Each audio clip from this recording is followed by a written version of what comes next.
Xo'sh, demak siz bilan bugun multi-level safar part 2 haqida gaplashamiz. Listening. Xo'sh, part 2 ishlayotganda nimalarni kutishingiz kerak, nimalarga e'tiborli bo'lishingiz kerak. Part 2 bizda gap filling, ya'ni bo'shliqlarni to'ldirish bo'ladi. Bo'shliqlarni to'ldirish, mana bu yerda e'tibor bersangiz 14, 15, 16 bo'shliqlarni to'ldirish kerak bo'ladi. Buni ishlash texnikasiga ko'ra nimalar qilishingiz kerak? Birinchi navbatda qilishingiz kerak bo'lgan narsa what type of grammar you need. Sizga qanaqa tarzdagi qaysi so'z turkumi kerakligini bilishingiz shart. Ya'ni u yerga ot kerakmi yoki sifat yoki fe'l so'z turkumi yoki ravishmi bilib olishimiz kerak. Bu narsani biladigan bo'lsak, javobni topishimiz nisbatan osonlashadi. Bu eng muhimlardan biri. Nimani kutayotganingizni bilishingiz kerak bo'ladi. Ikkinchisi esa what type of information you need. Qanaqa turdagi ma'lumotni eshitayotgan bo'lishimiz kerak. Deylik, bizda bo'shliq bor, o'sha yerga vaqt yozilishi kerakmi yoki people, odamlar yozilsinmi, or job, kasb yozilishi kerakmi, or place, joymi, or something to eat, yeyish uchun kerakli nimadirmi. Kutilayotgan ma'lumotni birinchi grammari, keyin o'sha ma'lumotni qanaqa turdaligini topishingiz kerak bo'ladi mantiqan. Bu narsa deylik bizda testni kamida bir 30%da topishga yordam beradi keyingi ma'lumotni. Deylik, hozir siz bilan o'qib boshlayman. Holidays in Northumberland. Yes. Useful information, ma'lumot, birinchi tanishib olamiz. Read Peter's Green's book. Uni kitobini o'qir ekanmiz. Kitobini nomi mana bu hudud bo'ylab nimadir? Demak, mana bu yerga 14 ga katta ehtimol kitobning nomi degandan keyin kitob nomi bosh harf bilan yozib ketamiz. Ot kerak, noun. Chunki mana bu hudud bo'ylab nimadir qilish haqida gap ketyapti. Keyin bayram ta'tillarimiz. U yerda ko'rishga juda ko'p narsalar bor ekan, ko'rishga juda ko'p. Masalan, katta ehtimol kelayotgan so'zim ko'plikda bo'lsa kerak. Chunki ko'rishga juda ko'p narsa bor deyapti. Bayramga borgandan keyin nima bo'lishi mumkin? Juda ko'p dengiz sohillari bo'lishi mumkin, sohillar yoki biron bir binolar, restoranlar, do'konlar bo'lishi mumkin. Ehtimol juda ko'p narsa ko'rsak bo'ladi. Accommodation degani turish, ya'ni kvartiralarda hotel, cottage, bed or breakfast shunday tursak bo'lar ekan. The best time to go. U yerga borish uchun eng yaxshi vaqt. Mana bu yerda aytgan ma'lumotimga e'tiborli bo'lasiz. Qanaqa turdagi, what type of information, qanaqa turdagi ma'lumot kerak. Masalan, men bu yerga 16 ga odam qo'ya olmayman, chunki so'rayapti. Best time, vaqt deyapti. Time deganda yil yoza olmayman. Yo'q, time deganda kun yoza olmayman. Kun deganda best day or date sana deb aytish kerak edi. Best time degandan keyin katta ehtimol bilan kunning biron bir yoki oyning, yilning biror qismi bo'ladi. Deylik, fasl bo'lishi mumkin, katta ehtimol. Demak, hozir qilayotgan ishimga ko'ra time, vaqtni topaman. Bu degani katta ehtimol fasl. Bog'lanish tarafdan kutayotgan narsamiz nisbatan aniq bo'ldi. Endi topish ham osonlashadi. Va endi bu yerga ta'tilga borganimizda biz velosiped ijaraga olsak bo'lar ekan. Bir haftalik ijaramiz 35, 2 haftaligimiz mantiqan o'ylab qarashsak 35, 70 bo'lishi kerak. Yo'q, katta ehtimol chalg'itishadi. Ya'ni aytishadi, agar 2 hafta oladigan bo'lsangiz, sizga qanaqadir chegirma qilib beramiz deyishsa kerak. Yoki o'tgan zamon bilan bog'laydi. E'tiborli bo'lamiz. Bu yerda local events, o'sha yerdagi voqealar, tadbirlar. Iyunda ovqat festivali bo'lar ekan, avgustda nimadir festival. Demak, katta ehtimol off turibdi. Offdan keyin ot kerak bo'ladi. Va International festivalda nomini topaman. Avgustdagi menga keyword nazvasi o'tib beradi. National Park Activities. Demak, park activity deganda biron bir ish harakat nimalardan amalga oshirsa bo'ladi. Masalan, gid bilan birgalikda, yo'lboshchi bilan birgalikda sayohat qilsak bo'lar ekan, rasm tushirsak bo'lar ekan va demak, qanaqadir ish harakat. Deylik, biron bir suratga olish haqida aytilgan ish harakat bog'lanishi kerak bo'ladi. 14 ta kitob nomini topaman, ot bo'ladi. 15 ta ko'rgani nimalar ko'rsam bo'ladi, ot bo'lishi kerak katta ehtimol. 16 ga aytdik, katta ehtimol fasl kutamiz. 17 da chalg'itadi, 70 demaydi, sizga chegirma bor deyish mumkin yoki boshqacha shaklda aytib beradi. 18 oson, agar iyun avgust haqida gapirib turib aytsa, osonroq bo'ladi. Va xalqaro so'zi ham bizda kalit so'zi vazifasini o'tab bera oladi. 19 da o'shandagi activitylar bo'lishi kerak.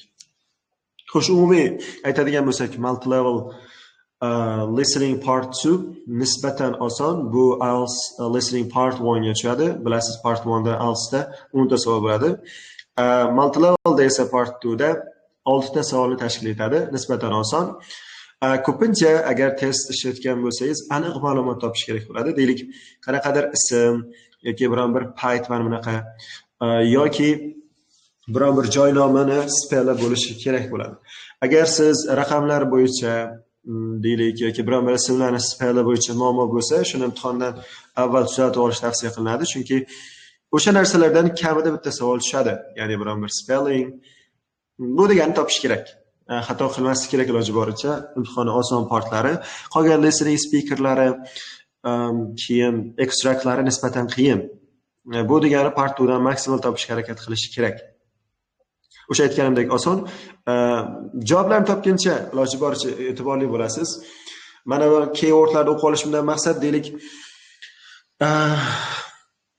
16 ga qarab turibman, javobni kutib turibman, eng qachon vaqt borishi qachon ekan kutib o'tiribman. Ammo bu yoqda 35 pound bo'ladi va velosiped ijara olmoqchi bo'lsangiz deb gapirayotgan bo'lsa, demak men 16 dan o'tkazib yurganman. Shuning uchun ham ma'lumotlarni ketma-ket keladi, ma'lumotlarni o'qib qo'ygan ma'qul. Okey. Boshlasak bo'ladi, adashmasam. Audiosini qo'yaman. Deylik, qanaqa keyword bilan aytayapti, nimalar bilan aytayapti, o'sha haqida qisqacha to'xtalib ketsam bo'ladi. Let's get started.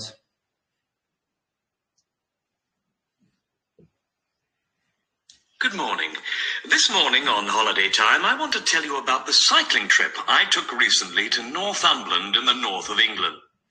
Demak, hudud haqida gapiryapti. North of England, Angliyani North qismida.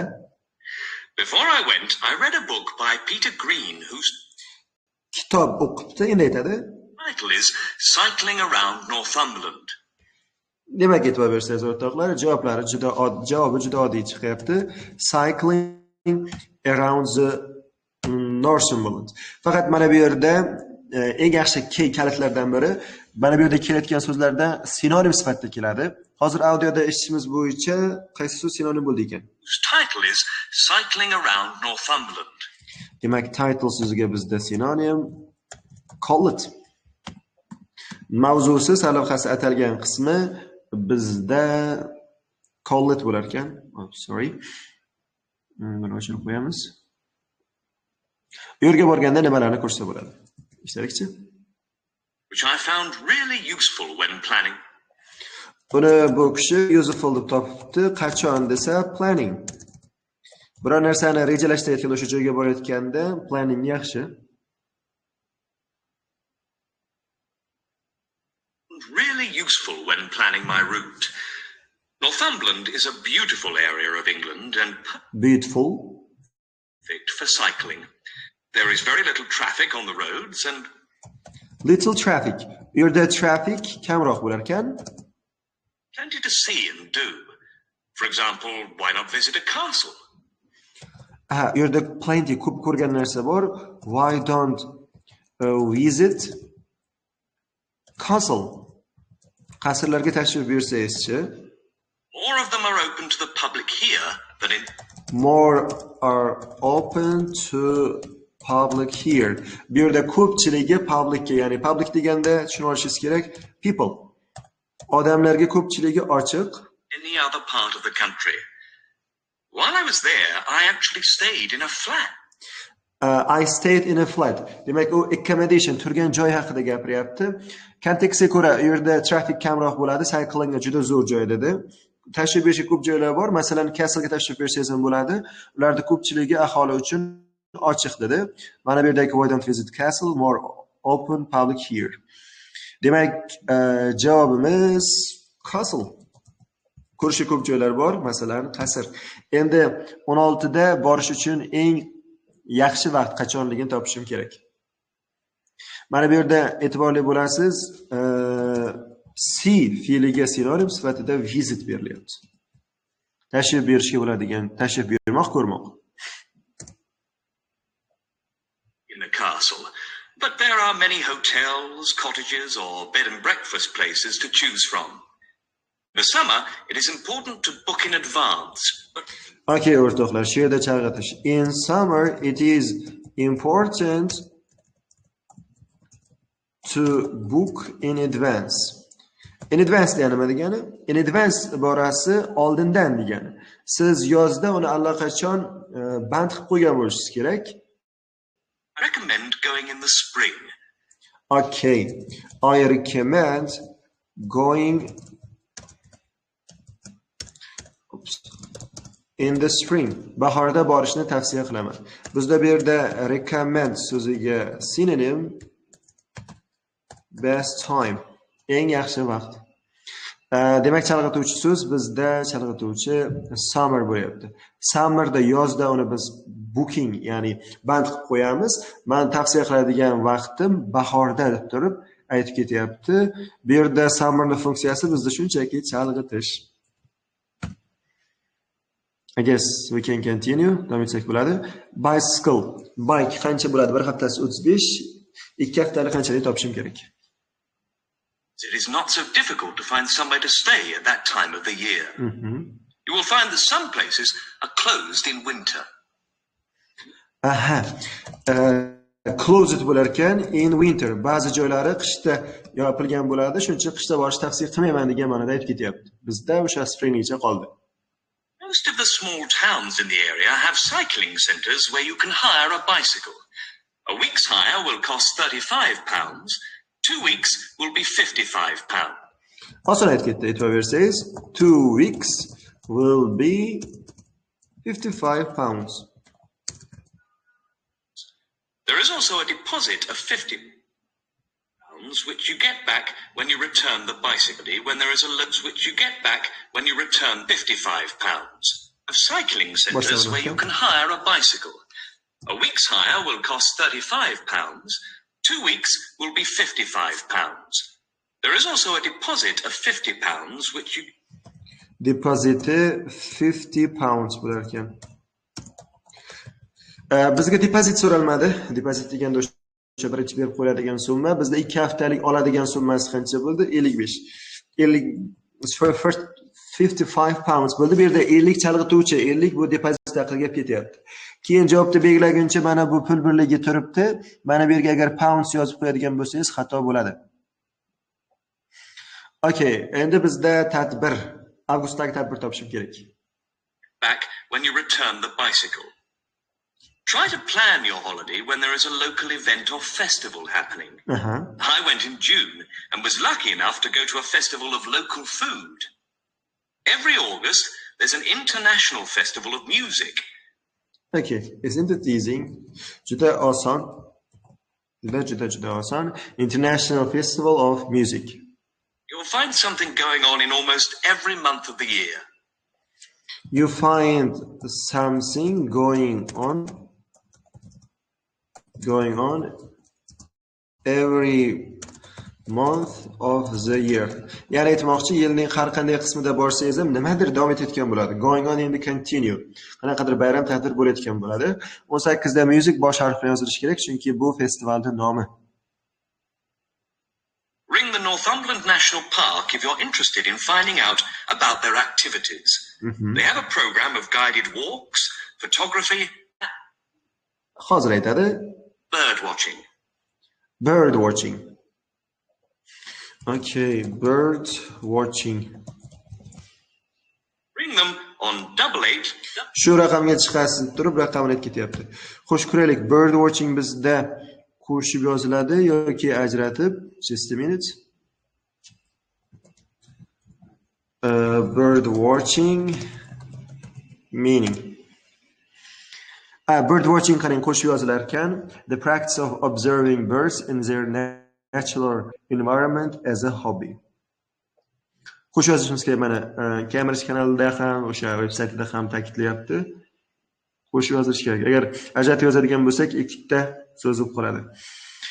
Demak, xulosa qilib aytadigan bo'lsak, part 2 da grammatikasiga, kutayotgan ma'lumotga e'tiborli bo'ling, yaxshigina. Ma'lumotlarni ketma-ket keladi, yaxshilab o'qib olishingiz kerak.